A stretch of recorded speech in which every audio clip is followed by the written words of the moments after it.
Gentlewoman from California, the Speaker of the House, is recognized for 1 minute. Thank you very much, Mr. Speaker. I thank the gentleman for yielding. I thank him for his leadership on fairness, for growing the economy, for reducing the deficit, and for creating jobs, because that is some of what is done in this bill. I think I want to use my time to make some distinctions here. President Obama and the Democrats have supported initiatives to protect the middle class. We are fighting for the middle class. We are wanting to grow the economy and to create jobs and reduce the deficit. So we must subject whatever legislation that comes before us as to how it meets those tests. This legislation on the Democratic side of the ledger does create jobs. And the demand that creating jobs injects into the economy helps reduce the deficit. For example, unemployment insurance provisions that are in the legislation, economists across the board tell us, return more money to the economy than almost any initiative you can name. People spend that money quickly. These are people who are looking for work, people who have lost their jobs through no fault of their own. Their unemployment insurance is spent immediately, again, injecting demand into the economy, creating jobs. Low-income tax credit, refundable. Child tax credit, refundable. All of this placed in the hands of working class people, working families in America, again, spent immediately, injecting demand, creating jobs. This college tuition tax credit, very important for America's working families and their children. So here we are with a bill on one side of the ledger that benefits 155 million Americans. We have tax cuts for the middle class across the board. Everybody gets that tax cut. But in order for the middle class to get that tax cut, the Republicans insist that those who make the top 2% in our country, that they get an extra tax cut, adding billions of dollars to the deficit and not creating any jobs. To add insult to injury, they have now added this estate tax provision. An estate tax provision, now mind you, the Democratic side of the ledger benefits 155 million Americans. In order for the president to get those terms accepted, the Republicans insisted that $23 billion in benefits go to the 6,600 wealthiest families in America. 6,600 families holding up tax cuts for 155 million Americans. Is that fair? Does that meet any test of fairness that we have? Again, this $23 billion not creating jobs, this $23 billion increasing the deficit by 8% in the fiscal year. Think of what we could do with that $23 billion. We could triple our research in cancer and diabetes. I think that means something to all Americans, including those 6,600 wealthiest families. We could give a $7,000 raise to every public school teacher in America. We could create, investing in new technology, 780,000 jobs. 780,000 jobs. Instead, we're giving a bonanza to 6,600 of the wealthiest people in America who really don't need the help. It's just amazing to hear our colleagues on the other side of the aisle talk about deficit reduction when everything on their side of the ledger increases the deficit and does not create jobs. Tax cut for the wealthiest 2%.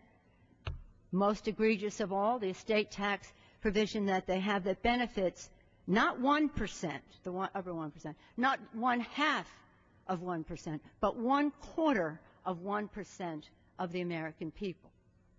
We have to borrow that money from China and send the bill to our children and our grandchildren. And that is not good policy. It does not have a favorable impact on the deficit. It does not create jobs. It does not grow our economy.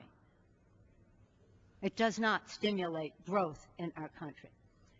And so I hope that our colleagues will vote favorably for the Pomeroy Amendment, who brings some fairness and clarity to the estate tax issue.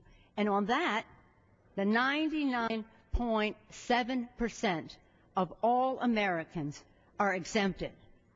99.7% of all Americans are exempted from paying estate taxes under Pomeroy. But we had to get that upper 3% in this legislation in order to benefit 155 million Americans. These figures have to be engraved in our being. 155 million. You can't have that unless 6,600. I've said it over and over. And then on top of all of that, on the Democratic side of the ledger, we have the Green Initiative 1603 that the Senate put in the bill. This is just a very positive provision for renewable energy, wind, solar, etc. But the Republicans said, that's the limit. We won't accept any more. And so all of the initiatives for innovation that have been passed in the past few years that should have been extended, we said no to innovation. We said no to the future. We said no to keeping America #1 for encouraging our competitiveness. So if we're talking about growth, we have to talk about investments in the future. If we're talking about being #1, we have to have an innovation agenda to do it. The Republicans said no to that. They only said yes to tax cuts to the wealthiest. And as Mr. Weiner said, we recognize success. We admire success. We all want to be part of it.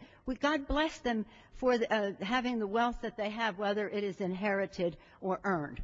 We recognize success and the job that wealth does to create jobs, etc. But we also want to reward work. We want to reward work. So in order to reward work in this legislation, we've had to have a big payoff to the top 1/4% of America's wealthiest families. So I hope my colleagues, as they review this is very difficult. Nobody wants taxes to go up for the great middle class. In fact, everybody gets a tax cut in this. We just don't see why we have to give an extra tax cut to the wealthiest and then an extra estate tax benefit to the top 1/4%. So as members have to make up their mind about this, I hope that they will vote for the Pomeroy amendment to this legislation. They'll have to make their own decisions as to whether it is necessary to be held hostage, to pay a king's ransom in order to help the middle class. We absolutely cannot allow taxes to go up come January 1. Previous speakers said we have to look to how we were forced to this precarious ledge. Yes, let us look to how we were forced to this precarious ledge. This situation, the recession that we were in, the deep recession that we were in, President Obama was a job creator from day one with the Recovery Act and pulled us back from that recession. The financial crisis that they created, President Obama pulled us back from that. And, oh, by the way, remember the financial crisis? Remember the banks that all that money went to and they didn't extend credit? Now those same people are giving out over $100 billion in Christmas bonuses. And these Republicans in this House of Representatives are saying, we don't want you to be taxed to the proper extent on that $100 billion. More money given them bonuses on Wall Street. Think of it, $100 billion. And we want to give them a free ride in terms of paying their fair share. So if it comes to creating jobs, growing the economy, reducing the deficit, investing growth and competitiveness and innovation to keep America #1, I applaud President Obama for his side of the ledger. I'm sorry that the price that has to be paid for it is so high at a time when everybody's preaching the gospel of deficit reduction. the Republicans come in with an increase in the deficit to the tune of over $100 billion for people in our country who need it the least, and again, where it does not create jobs. So members will have to make up their mind as to how we go forward on the bill.